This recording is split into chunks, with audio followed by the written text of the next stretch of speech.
Bienvenidos a otro vídeo de Campus de Matemáticas. En esta ocasión voy a resolveros un ejercicio en el que trataremos el estudio del crecimiento y decrecimiento de una función, así como la obtención de sus máximos y mínimos relativos.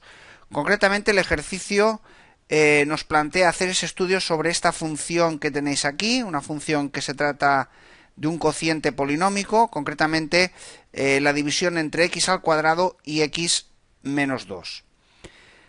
Antes de empezar, un breve recordatorio de cómo podemos saber la tendencia de crecimiento y decrecimiento de una función basándonos en el estudio del signo de la derivada. Recordemos una propiedad que nos dice lo siguiente: si la derivada de una función en un punto es positiva, esa función en ese punto tiene una tendencia de crecimiento, es una función creciente en ese punto. En cambio, si la derivada en ese punto tiene signo negativo, la función es decreciente en ese punto. Esto es un resumen de lo que vamos a utilizar para hacer el estudio. Si queréis mayor detalle de el origen de esta proposición, tenéis un artículo en mi página web, en campusdematemáticas.com, donde lo explico, aporto gráficos ilustrando el motivo por el cual podemos afirmar esta proposición y además tenéis también los casos detallados de cuando la derivada no es positiva o negativa, que es la pregunta que nos podríamos hacer. Bueno, ¿y qué sucede si no es positiva y no es negativa? Si la derivada se hace cero. Bueno, pues entonces estaremos ante máximos, mínimos o incluso posibles puntos de inflexión. En ese artículo lo tenéis detallado. Aquí lo que vamos a hacer es aplicar el resumen que tenéis ahora mismo en la pantalla, y los casos en los que la derivada no sea ni positiva ni negativa es obvio que van a ser puntos candidatos a que la función tenga un máximo o un mínimo, porque entonces vamos a estar ante un posible cambio de crecimiento a decrecimiento. Eso sería el caso de un máximo, es decir, si por ejemplo la función hace esto y en este punto está cambiando su crecimiento de crecer a de decrecer, ahí estamos ante un máximo. En cambio, si la función, la tendencia es la contraria, en este punto donde la función pasa de decrecer a crecer, estamos hablando de un mínimo. Fijaros que además lo que serían las rectas tangentes en esos puntos serían rectas de pendiente cero, de ahí que la derivada se anule, es decir, de inclinación nula y por lo tanto paralelas al eje X. Pues bien, el detalle de cómo deducimos si se trata de un máximo o un mínimo lo vamos a hacer también en este ejercicio, pero lo tenéis detallado en el artículo de mi web. También tendríamos la posibilidad de estar ante puntos de inflexión, es decir, puntos que aunque la tangente tiene valor o sea, la tangente sería de pendiente nula, estaríamos ante una situación como esta, por ejemplo, en un punto como este la pendiente también sería nula. Sin embargo, en ese punto la función no deja de crecer. Por lo tanto, el hecho de que la primera derivada se anule no nos garantiza que ya estemos ante un máximo o un mínimo. Puede ocurrir que estemos ante un punto como es este caso, que se trataría de un punto de inflexión, que además puede ser un punto donde tengamos la función con tendencia creciente alrededor o la contraria. Bien, vamos a empezar por lo tanto ya el ejercicio, y por lo tanto lo primero que vamos a tener que hacer es obtener la derivada de nuestra función. Para derivar ya vamos a utilizar pues la regla de la derivada del cociente. Si queréis repasar las derivadas, tenéis también en mi página web el taller de derivadas, y también hay una lista de reproducción en el canal con varios vídeos en los que os introduzco también las metodologías de derivación, echarles un vistazo. Pues bien, aquí vamos a aplicar la derivada del cociente. Vamos a tener que derivar el numerador, que va a ser 2x, multiplicar por el denominador sin derivar, menos numerador sin derivar, x al cuadrado, por la derivada del denominador, que es 1. Lo voy a escribir, aunque no sería necesario, porque el 1 que multiplica pues no nos afecta al resultado. Y en el denominador de la derivada, el denominador de la función al cuadrado. Vamos a desarrollar un poco más el numerador para llegar a reducirlo a un solo polinomio. Aquí tendríamos 2x al cuadrado menos 4x menos x al cuadrado dividido de x menos 2 al cuadrado, y finalmente nuestra derivada va a ser x al cuadrado menos 4x. Todo ello dividido entre x menos 2 al cuadrado. Bien, ya estamos en aquel punto en el que lo que vamos a tener que hacer ahora, habiendo obtenido la derivada, es estudiar el signo, No olvidéis que se trata de comprobar en qué intervalos nuestra derivada es positiva y en qué intervalos nuestra derivada es negativa. Aquí lo tenemos bastante fácil, porque si os dais cuenta, el denominador es un polinomio que surge de un binomio elevado a una potencia par. Eso quiere decir que independientemente del signo que tenga el binomio x menos 2 para cualquier valor de x, nos vamos a encontrar con que al elevarlo al cuadrado el denominador de nuestra derivada va a ser siempre positivo. Por lo tanto, para estudiar el signo de la derivada, que se trata de un cociente de polinomios, en general lo que haríamos es estudiar el signo del numerador por separado, el signo del denominador por separado, aunque el del denominador lo tenemos ya fácilmente calculable, es directo, por decirlo de alguna manera, va a ser positivo. Pero en general podría ocurrir que la derivada que estemos estudiando no tuviera un binomio elevado a una cifra par. Podría ser un polinomio genérico que no pudiera escribirse de esta forma. Entonces tendríamos que estudiar el signo de ese polinomio y por multiplicación de signos, el del numerador y el del denominador, obtendríamos el signo de la derivada. Aquí yo voy a hacer el estudio del signo del numerador. ¿Cómo? Pues lo vamos a hacer muy fácil, igualando a 0 el numerador, ¿vale? Y aquí, signo del numerador,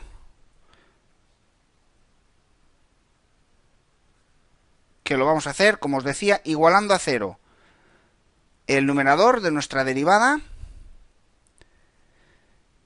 Ecuación muy sencilla en nuestro caso, vamos a extraer una x factor común y tenemos un producto de dos factores igualados a 0. En un caso, una solución va a ser x igual a 0 y en la otra solución tendremos pues x menos 4 igual a 0, que eso nos va a dar x igual a 4. Aquí tenemos las dos soluciones que anulan al numerador. Si tuviéramos que hacer el estudio del signo del denominador, aquí ya digo, no es un trabajo que sea necesario, pero lo voy a hacer igualmente para casos en los que la potencia no fuera con un exponente par. Aquí, pues, el signo del denominador, la técnica que usaremos, la misma. Es decir, igualaremos a 0 el denominador.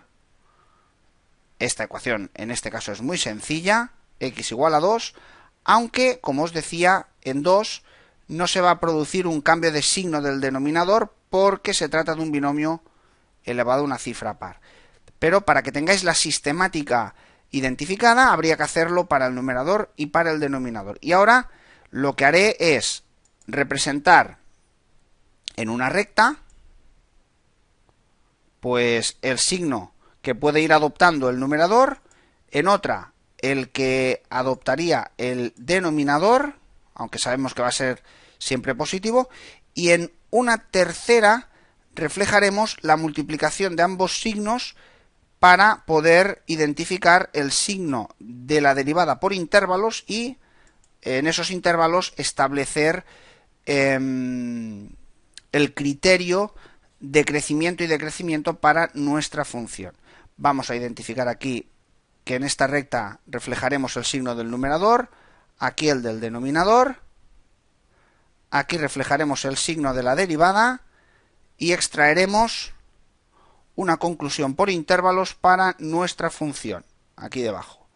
Bien, vamos a identificar puntos. Los puntos pues que nos van a interesar van a ser el 0 y el 4 para el numerador, el 2 para el denominador, aunque fijaros, si yo sustituyo en el denominador, que es el caso más sencillo, la x por cualquier valor, siempre voy a obtener signo positivo, siempre, porque tengo un binomio elevado a 2. Por lo tanto, yo en la recta que simboliza los valores reales que puede adoptar la x en el denominador, marcaré con positivos toda la recta. Para el caso del numerador, sustituimos en la expresión que identifica el numerador, que es x al cuadrado menos 4x, la x por un valor del intervalo que va del menos infinito al 0, otro valor que va de 0 a 4 y otro valor que iría de 4 a más infinito, y de esa forma identificaremos el signo del numerador. Si sustituimos, por ejemplo, por un valor entre 0 y 4, por ejemplo el 2, nos daría un signo negativo. 2 al cuadrado es 4, menos 4 por 2, 8, pues negativo. Voy a marcar que entre 0 y 4 el numerador adopta signo negativo. Entre menos infinito y 0 tomamos cualquier valor, el menos 1, sustituimos en el numerador y nos da un resultado positivo. Por lo tanto, signo positivo para el numerador de mi derivada entre menos infinito y 0. Y también signo positivo para el intervalo que va de 4 a más infinito. Solo tendríamos que repetir el proceso de sustituir cualquier valor, por ejemplo el 5, en x al cuadrado menos 4x. El resultado va a dar positivo.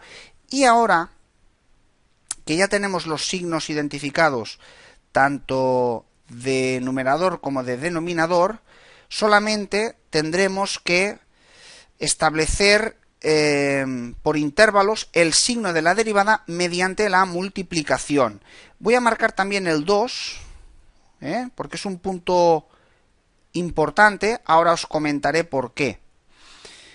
Y en color verde, pues el resultado de la multiplicación de signos va a ser, fijaros bien, positiva entre menos infinito y 0, la derivada. Eso quiere decir que mi función va a ser creciente en ese intervalo, va a ser negativa entre 0 y 2 y también entre 2 y 4, por lo tanto entre 0 y 4 mi función va a ser decreciente porque la derivada es negativa. Y a la derecha del 4 vuelve a ser positiva la derivada porque la multiplicación de signos de numerador y denominador nos da signo positivo. Por lo tanto, podría decir que mi función es creciente. Por lo tanto, fijaros bien, ya tenemos la posibilidad de definir el intervalo de crecimiento y decrecimiento de la función. La función f de x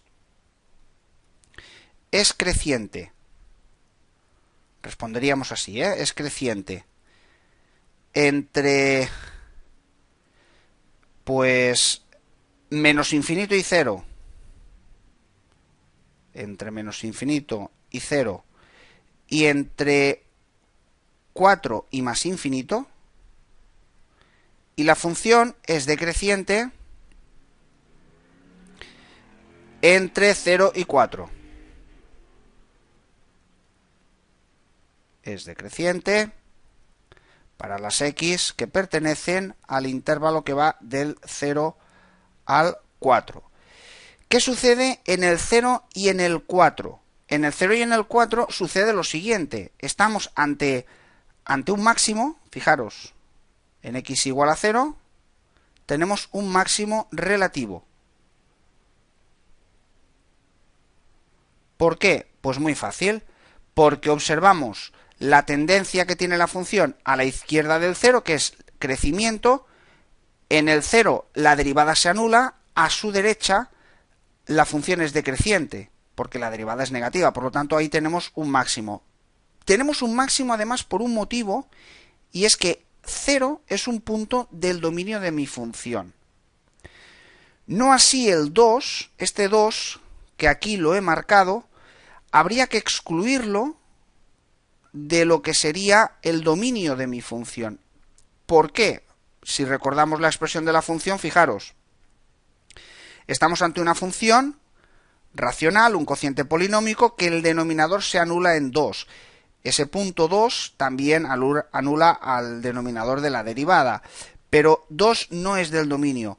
Digo esto porque aunque entre 0 y 4 estamos diciendo que la función es decreciente, en realidad deberíamos rectificar este intervalo, porque el 2 no forma parte del dominio, y una respuesta más rigurosa sería que nuestra función es decreciente entre 0 y 2, y además también lo es entre 2 y 4, porque el 2 no forma parte del dominio.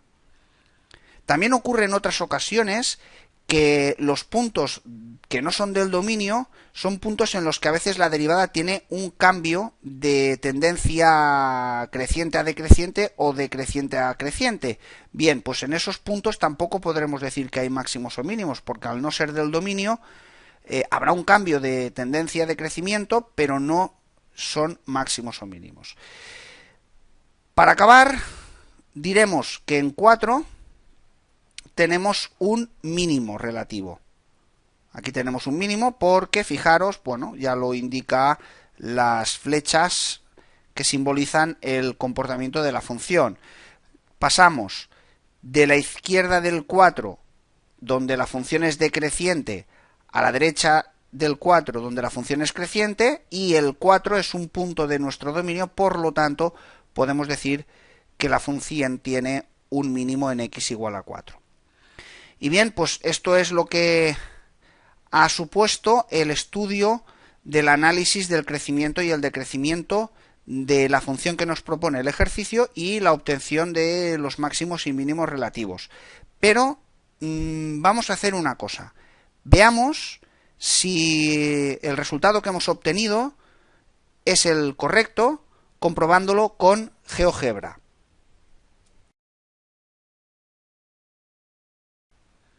Bien, aquí tenemos GeoGebra arrancado y vamos a comprobar los resultados de nuestro ejercicio correspondiente al estudio del crecimiento y el decrecimiento de la función f de x igual a x al cuadrado entre x menos 2, empezando por decirle a GeoGebra que nos dibuje la gráfica. Para ello me voy a la línea de entrada y tecleo la ecuación de nuestra función. F de x igual a x elevado al cuadrado entre x menos 2. Bien, voy a hacer un zoom del gráfico y efectivamente aquí podemos apreciar que se obtiene un mínimo de la función y un máximo. Pero vamos a hacer una cosa, vamos a confirmar que realmente se producen en los puntos donde nos había resultado el análisis, que eran el 0 y el 4. Por lo tanto, voy a identificar ambos puntos. Para ello, de nuevo, me voy a la línea de entrada y llamo punto A al de coordenadas 0 y la función en 0. Y efectivamente, pues es un punto que pertenece a la función, como podéis ver. Vamos a identificar ahora el punto que voy a llamar B mayúscula, de coordenada x 4, y la ordenada, pues la imagen de la función en el 4. Y efectivamente podéis ver que el punto B pertenece a nuestra función. Además, si hago un zoom mayor, podemos apreciar el carácter de recta asintótica vertical en el punto x igual a 2, que era el punto que no es del dominio, y ahora vamos a confirmar que tanto en el punto A como en el punto B la pendiente de nuestra recta tangente a la función es 0. Para ello, muy fácil, vamos a pedirle a GeoGebra que nos dibuje la recta tangente a la función en el punto A y la recta tangente a la función en el punto B. Si nos dibuja rectas horizontales, es que evidentemente pues se confirma lo que ya se ve gráficamente. Para ello nos vamos al icono en el que podemos seleccionar el gráfico de tangencias, seleccionamos la función y el punto A. Y nos queda, fijaros bien, la recta tangente al punto A, o en el punto A, mejor dicho, a la función, es justo el eje X. Por lo tanto, habíamos obtenido el máximo correctamente. Vamos a hacer lo mismo para el punto B. Pedimos de nuevo, clicando en el botón de la barra de herramientas, donde podemos seleccionar las tangencias, que nos dibuje la recta tangente a la función f, ahora en el punto B, y efectivamente nos vuelve a dibujar una recta horizontal. Además, si observamos la vista algebraica, ambas rectas, que están llamadas con las etiquetas G y H, pues son rectas horizontales, porque tienen ecuaciones donde la y adopta un valor constante. Por lo tanto, confirmamos los intervalos. Fijaros la tendencia creciente de la función desde menos infinito hasta 0. De 0 a 2 es decreciente. En 2 la función no está definida. Voy a dibujar la recta asintótica vertical. Me voy de nuevo a la línea de entrada y tecleo x igual a 2. Y además, bueno, voy a cambiarle el color. Bueno, no es necesario, se ve bien. La recta x igual a 2 podéis ver que es una recta asintótica vertical. Bien, entre 2 y 4 el comportamiento de la función es decreciente y de 4 hasta más infinito el comportamiento de la función es creciente. Justamente lo que habíamos obtenido con el análisis del crecimiento y decrecimiento de nuestra función. Espero que se haya entendido, que la comprobación con GeoGebra ilustre aún más lo que hemos desarrollado con el análisis. Y bueno, pues si queréis estar al corriente de las novedades que os publico, suscribiros al canal y no olvidéis de promocionar el vídeo dándole a me gusta y recomendándolo en vuestros perfiles sociales. Hasta la próxima.